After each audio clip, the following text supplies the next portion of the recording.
Hi, I'm Eric Kelly from KellyPlanet.com. This is a closer look at Star Trek The Next Generation, Season 5, Episode 19, The First Duty. I know I usually do Lower Decks on Sundays, and I still have to redo Season 3, but until Halloween is over, I'm sticking with TNG. If you can't tell, I'm getting in the mood. We are en route to Earth, where it will be my pleasant duty to deliver this year's commencement address at Starfleet Academy.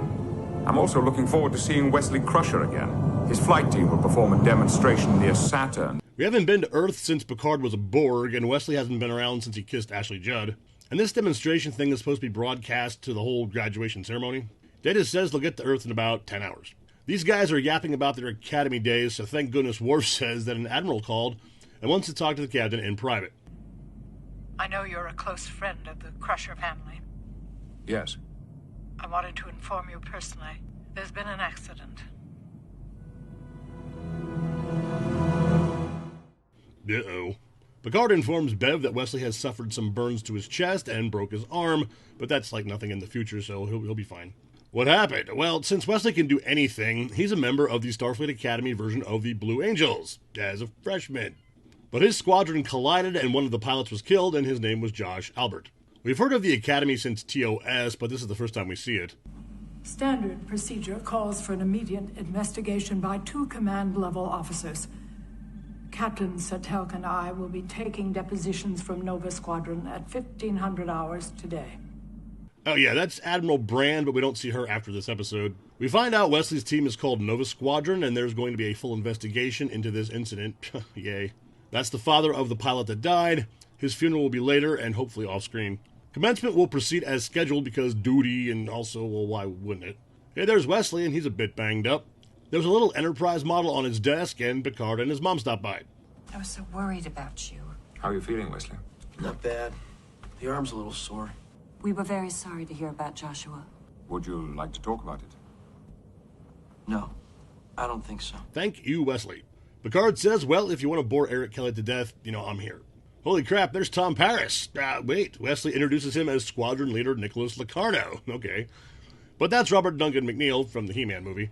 And he doesn't seem too injured. Captain, Mom, will you excuse us, please? You know if you need anything. I will. I'll see you at the inquiry. Good to meet you, Mr. Locarno. You too, sir. Notice Wesley has a regular old-school style door. These two don't seem suspicious at all, and they have their story straight for the inquest at 1500 hours. Oh, guess what? That old Gardner guy is Boothby. We've heard stories, but this is the first time we see him. Jean-Luc Picard, class of 27. I know that. What happened to your hair? How are you? I'm pretty damn cranky, thank you. I've already replanted this bed 4 times this week. If I had to replant a flower bed 4 times in 1 week, I'd probably give up. We find out that not only was Picard a wrestling champion back in the day, but he used to be awesome at track too. And we get a very vague story about him making some kind of mistake during his academy days, but we never find out any more of that because it's just foreshadowing for this show. But he turned out okay. Hey, that's Shannon Phil playing Bajoran Sito Jaxa, and I bring that up because we'll see her again on TNG and Lower Decks. Not Tom Paris is giving him a pep talk before the hearing, and now he's explaining their maneuver thing. As we enter Titan's gravitational sphere, I gave the signal to tighten up and move into a diamond slot formation in preparation for a Jaeger loop. Approximately 9 seconds later, Cadet Albert's ship collided with Cadet Hazar's. Then everyone did an emergency beam out except Josh, and that's his story. That's Cadet Hajar, and we never see her again. She was the squadron navigator. The deal is she filed a flight plan with mission control or whatever, and the maneuver they actually did was 2,000 kilometers closer to Titan than it was supposed to be. We were still within flight safety parameters, sir. That was not my question, Cadet. We had discussed changing our approach after I filed the flight plan. Final decision was made en route to Saturn. Cadet Sito was in the tail position, so surely she saw the 2 ships collide firsthand. But she says, nope, I didn't see a thing, just sensors. Captain Vulcan Guy is pretty suspicious of their story, and Picard tells Bev, yeah, what these kids are saying happened doesn't make a whole lot of sense. You were flying a ship, traveling 80,000 kph, with Cadet Albert's ship less than 10 meters away, and you don't know what his orientation was? I don't remember, sir. Slick Nick tells everybody that the collision was Josh's fault. He was kind of a crappy pilot, but he never reported it because they were friends a long time. Yeah, okay. We haven't heard from Wesley yet. Admiral Brand is like, wow, that's pretty messed up that this was never reported or that even let him fly in the first place. Apparently they recovered Wesley's flight recorder, so they'll reconvene tomorrow to check that out. Picard stops by engineering to tell Data and Geordi to reconstruct the accident because Wesley is one of our own. Josh wasn't responsible for what happened. I had to do something. You said that we weren't going to have to lie to them. We all agreed not to lie to them. Everything I said was the truth. The accident was not Josh's fault. Not Tom Paris is like, come on, we all know Josh was the weakest link, right? The ladies agree with him because if they tell the truth, they'll be kicked out for sure. Somehow he has the flight recorder data already, okay, and most of it is corrupted, and what's left is all from before the collision, so no problem. Wesley's like, I don't know if I can do this, and Cito says, well, you don't have to lie, just don't volunteer new information. The first night I met you, Wes, I knew I wanted you on this squad. We made a promise to each other right in the beginning that we'd stick together. We were Nova Squadron. Nobody else could say that. Slick Nick's little speech seems to have convinced Wesley to go along with their story.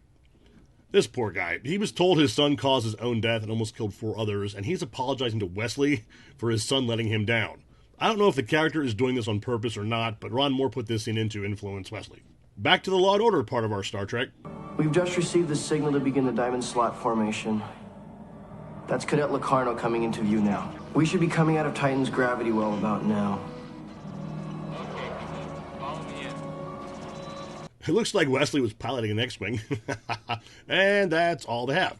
Like they said before, the collision itself wasn't recovered, so they have to take Wesley's word for the rest. He says they went into a Jaeger loop, like Chuck, not Meister. He got hit, and the next thing he remembers is waking up in the hospital.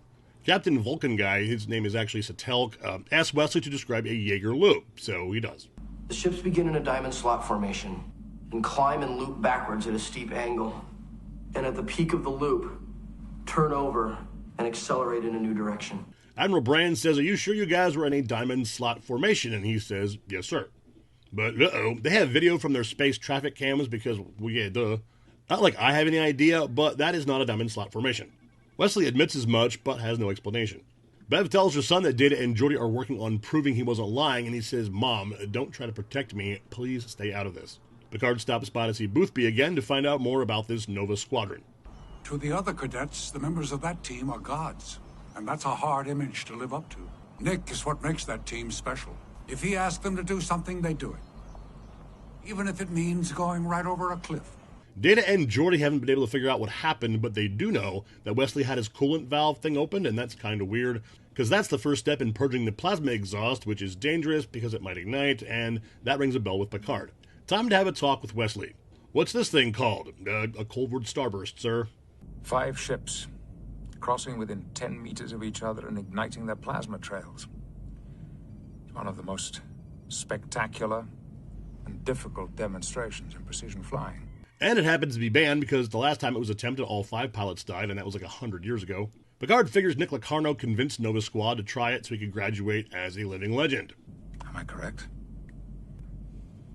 Cadet, I asked you a question. Am I correct? I choose not to answer, sir. You choose not to answer?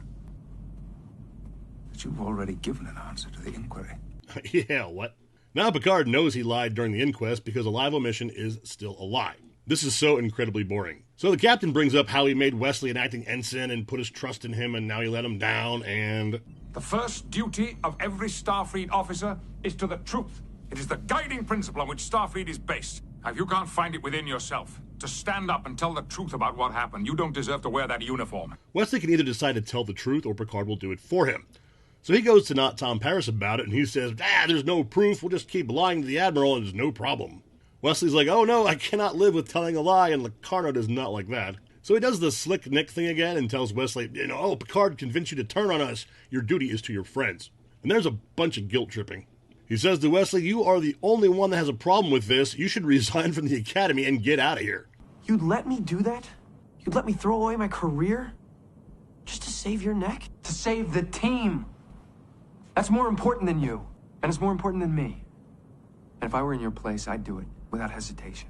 There's Admiral Brand, and she is saying that their story doesn't match the evidence, and she can't prove it, but Nova Squadron is probably lying about what happened. But without said proof, she has no choice but to end the investigation. They all get a formal reprimand and aren't allowed to fly anymore, but otherwise they're free and clear. But of course, Wesley has to ruin it for everyone, because if he doesn't, Captain Picard will. So he says, yeah, we tried a Coldward Starburst, even though we knew it was banned, and it got Josh killed. Josh didn't let us down, sir. It wasn't his fault. Mr. Locarno, You are the leader of Nova Squadron. Do you have anything to say? Nick Locarno has nothing to say for himself because he needs to get put in a penal colony, change his name, and pilot Voyager in a few years. Picard tells Wesley that Locarno has been expelled from the Academy, and the only reason they all didn't get thrown out is because he took all the blame. He did exactly what he said he would. He protected the team. I feel awful. I've let down everyone. My mother, my friends, you. Oh no, turns out Wesley's punishment is to be held back a year, and that's gonna suck for him. You knew what you had to do. I just made sure that you listened to yourself. Goodbye, Cadet. Goodbye, Captain.